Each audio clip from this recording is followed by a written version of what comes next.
Assalamualaikum warahmatullahi wabarakatuh. Di video selanjutnya ini saya akan membacakan tentang amal memberi manfaat yang pahalanya terus mengalir. Jadi bisa dibilang ini adalah pahala jariah ya.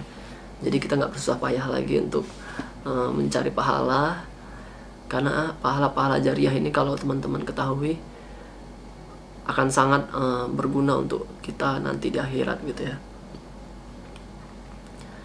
Langsung aja saya bacakan.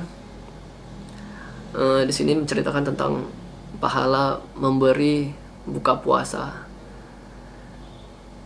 Jadi Rasulullah bersabda, barang siapa memberikan buka puasa kepada orang yang berpuasa, maka baginya pahala seperti orang yang berpuasa itu.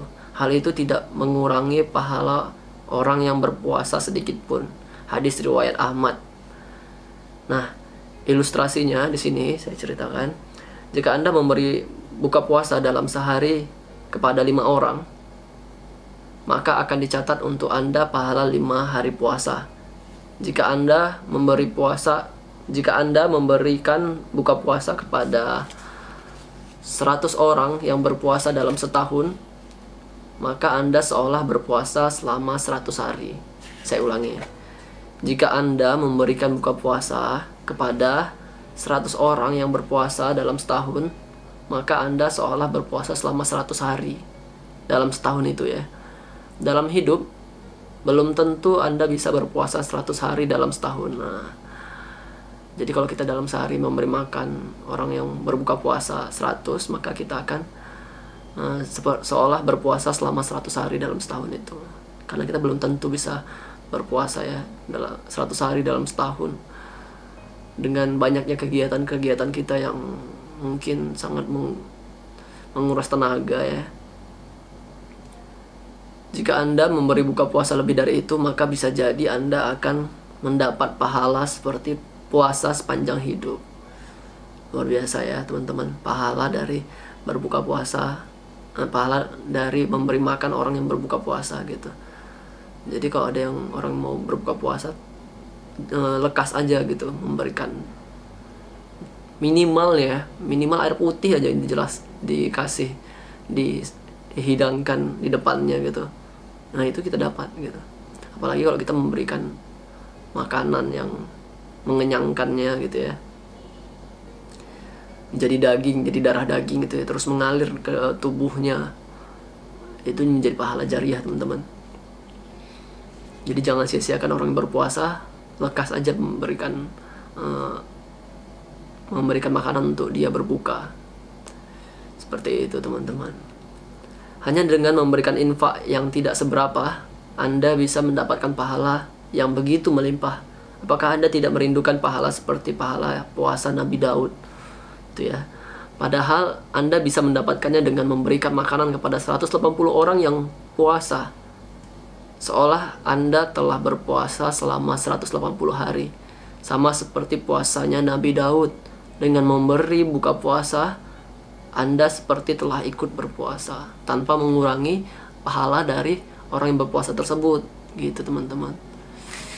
Luar biasa ya. Selanjutnya, menghajikan orang lain nih teman-teman juga termasuk pahala jariah ya, pahala yang terus mengalir amalnya ini.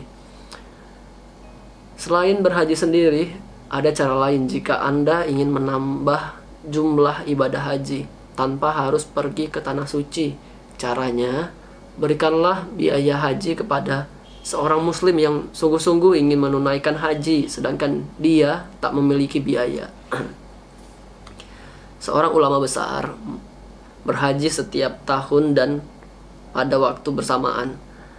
Dia juga menghajikan saudara-saudaranya. Lain lagi Abdullah bin Mubarak, seorang tabi'in senior yang kaya raya. Jika musim haji tiba, dia mengumpulkan saudara-saudaranya dari daerah Marwah, lalu mengajak mereka menunaikan ibadah haji.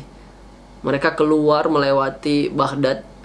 Di dalam perjalanan, dia menyuguhkan kepada para jamaah makanan yang paling lezat, kue yang paling enak, dan pakaian yang paling indah.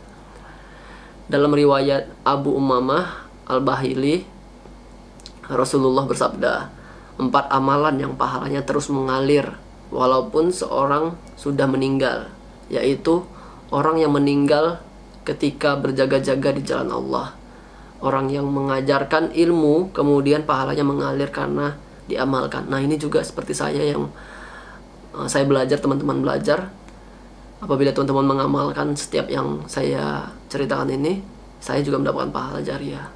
Ya, semoga teman-teman juga seperti itu. Kalau mempunyai ilmu, bagikanlah kepada orang lain, maka itu akan jadi pahala jariah yang sangat kita butuhkan di akhirat kelak, menjadi pemberat timbangan amal.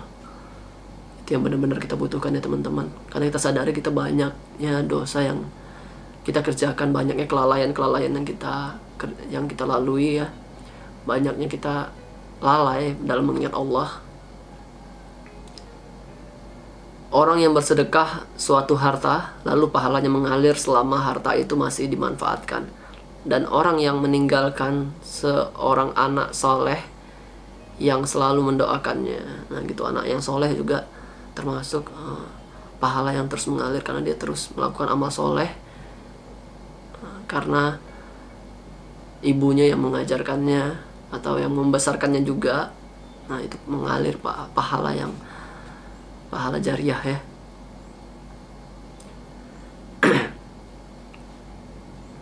Meninggal saat berjaga di perbatasan. Nah ini juga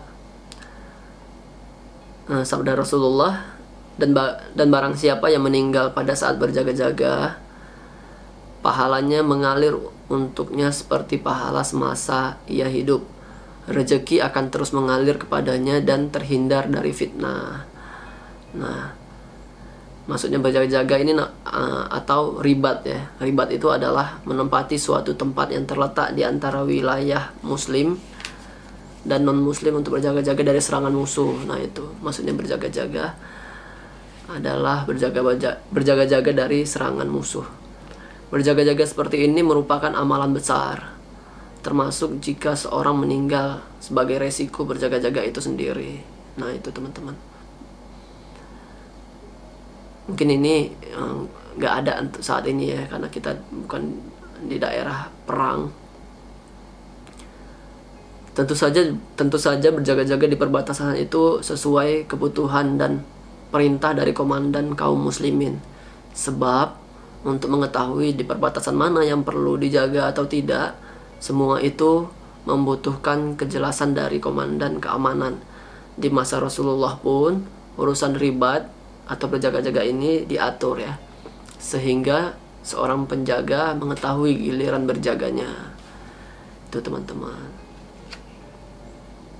Selanjutnya sedekah jariah. Sedekah jariah terus mengalir dan berkesinambungan pahalanya, seperti seorang mewakafkan harta di jalan kebaikan. Sedekah itu diberikan ketika seseorang masih hidup. Pahalanya akan terus mengalir selama harta itu masih dimanfaatkan. Jenis sedekah ini bermacam-macam, misalnya membangun sumur, membangun kem-kem pengungsian, mengadakan penghijauan, membangun masjid, membangun panti asuhan anak yatim piatu, mendermakan anggota tubuh, mengalirkan air ke fasilitas-fasilitas umum, menyumbangkan AC di masjid, sekolah, pasar, dan lainnya. Hingga ada ungkapan hikmah mengatakan di antara amal kebaikan yang dapat menyusul seorang mukmin adalah setelah ajalnya tiba adalah ilmu yang diajarkan dan disebarluaskan. Nah ini juga yang membuat saya semangat ya dalam membagikan ilmu. Anak saleh yang ditinggalkan ini juga, semoga teman-teman jadi anak yang saleh dan salehah. Mushaf yang diwariskan, masjid yang dibangun, rumah yang dibangun untuk para musafir yang kehabisan bakal perjalanan, seluruh air yang disalurkan, sedekah yang dikeluarkan dari harta saat sehat dan hayat masih dikandung badan, pahalanya akan mengikutinya hingga setelah meninggal. Gitu ya. Selanjutnya mendidik anak. Nah, ini juga pahala yang sangat besar dan terus mengalir. Jadi jangan sia-siakan kesempatan dalam mendidik anak. Anak saleh merupakan umur tambahan dan penerus kebaikan seseorang setelah dia wafat. Maksudnya umur tambahan adalah pahalanya terus mengalir ketika dia setelah wafat. Karena itu bertekadlah untuk mempunyai anak banyak dari istri yang salehah. Nah, di sini juga carilah seorang pasangan yang soleh dan soleha. Setelah itu, didik dan binalah mereka agar senantiasa tunduk dan patuh kepada Allah. Merekalah satu-satunya penerus yang akan meneruskan kebaikan, yang akan mengingatkan kebaikan dan kejujuran. Apabila seseorang telah terbaring dalam kubur, merekalah yang akan mendoakan terus-menerus dan dengan hati yang tulus saat berada dalam kubur. Dialah yang akan meneruskan kehidupan dan menyebarkan kebaikan. Karena keberadaan anak saleh, kebaikan yang pernah dilakukan tidak akan terhenti setelah meninggal dunia. Dengan doa anak, derajat orang tua akan terangkat di surga, seperti yang disabdakan oleh Rasulullah. Sesungguhnya Allah akan mengangkat derajat seorang hamba yang soleh di surga. Kelak dia akan bertanya, "Wahai Rabbku, bagaimana hal ini bisa terjadi kepadaku?" Dijawab, "Karena permohonan ampunan anakmu untukmu." Nah, jadi seseorang yang mungkin dalam semasa hidupnya melakukan kemaksiatan dan dalam kubur dia sedang disiksa oleh malaikat, ya, disiksa karena azab, dia mendapatkan azab kubur, dan lalu siksaan itu berhenti dan si mayit itu berkata kepada malaikat itu, "Wahai malaikat, kenapa saya berhenti disiksa? Sesungguhnya saya memiliki amal yang buruk ketika di dunia."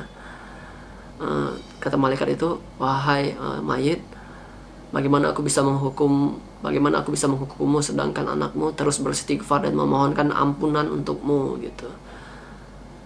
Di sini juga sangat penting, ya, peranan anak yang soleh, yang selalu mendoakan orang tuanya agar selamat dari azab kubur dan api neraka, gitu teman-teman. Selanjutnya, mengajarkan ilmu.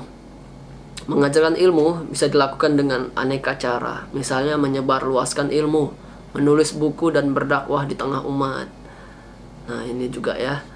Cara demikian akan membuat ilmu tersebar luas di masyarakat. Selama kaum muslimin mendapat ilmu itu dan mengamalkan isinya, maka kebaikan pahala akan terus mengalir bagi yang menyebarluaskan ilmunya. Sabda Rasulullah, "Barang siapa yang mengajak kepada petunjuk hidayah, maka dia akan mendapatkan pahala seperti pahala orang-orang yang mengikutinya. Hal itu tidak mengurangi pahala mereka, para pengikut itu, sedikit pun.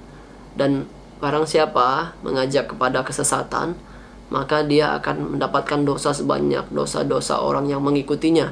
Hal itu tidak mengurangi mereka, para pengikut itu, sedikit pun."